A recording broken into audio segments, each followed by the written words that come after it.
30 লক্ষের মতো পরিযায়ী শ্রমিক বাইরে কাজে যায়, তাহলে তারা আজকে লাশ হয়ে বাড়ি ফিরছে। আপনার মনে কোনো মানে মুখে কোনো কথা নাই। তার কারণ হচ্ছে এটাই, বেশিরভাগই তো যাচ্ছে ওরা মুসলিম, গরিব, গুমরা, প্রান্তিক মানুষ। তাদের জন্য আপনার কথা বলার কোনো কারণ নাই। কেন আপনি হচ্ছেন আরএসএস এর দুর্গা?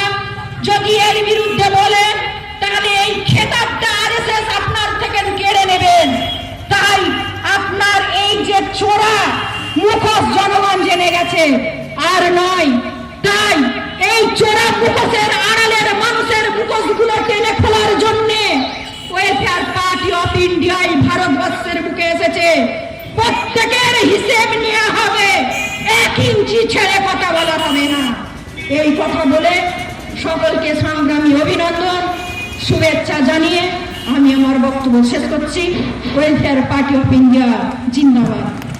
इनका जिंदाबाद, इनका जिंदाबाद, वेलफेयर पार्टी जिंदाबाद, डॉक्टर ईसा जिंदाबाद, इनका जिंदाबाद, जिंदाबाद, जिंदाबाद।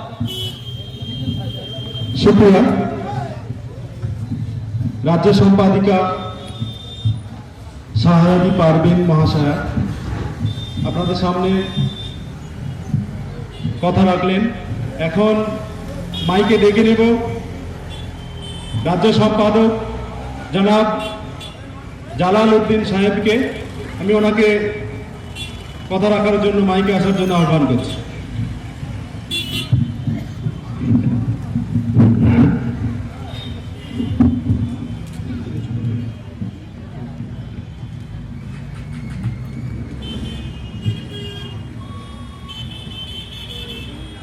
আজকে খোলা মিলন মোড়ে ওয়েলফেয়ার পার্টি অফ ইন্ডিয়া দক্ষিণ 24 পরগনা জেলার জেলা সম্মেলন উপলক্ষে যে প্রকাশ্য সমাবেশের আয়োজন করা হয়েছে,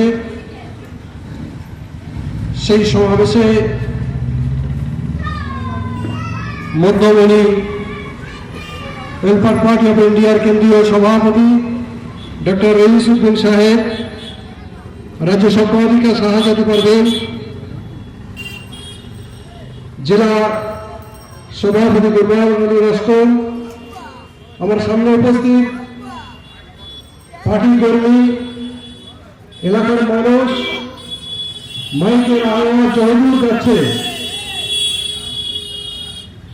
এই এলাকার সমস্ত দোকানদার এবং পার্শ্ববর্তী এলাকা থেকে আগত অধিবাসী বৃন্দ সকলকে জানাই ওয়েলফেয়ার অভিনন্দন। আপনাদের ভালোবাসা শুভেচ্ছা জানিয়ে আমাদের আজকে সমাবেশের মূল থিম আপনারা দেখতে পেরেছেন যে ওয়াকফ দুর্নীতি হোক বা বঞ্চনা, ওয়াকফ হোক বা এসআইআর, মূল্যবোধের রাজনীতি একমাত্র প্রতিকার।